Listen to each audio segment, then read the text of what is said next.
right, George, I'm going through the checklist here. There's a whole lot of stuff you boys check.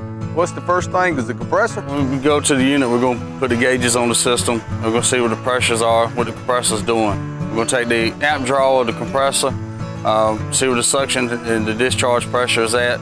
And we're going to compare the amp draw of the compressor based on what the manufacturer of the unit says it should be operating at. All right, hold on just a minute now. Explain that to an old layman like me that maybe I understand what you're saying, maybe I don't, but how about the homeowner? What are you saying? Is it amp draw on the unit or? The compressor and the fan motor operates. It takes voltage and it has windings inside the motors that create a resistance, and you have amp draw. Boy, that's high-tech stuff there. It is, but all it boils down to is if the compressor is pulling high amps, then something's wrong, so you go looking to see what's going on. So that could be a red flag if the amp draw is high. If the amp draw is high, it could be a red flag.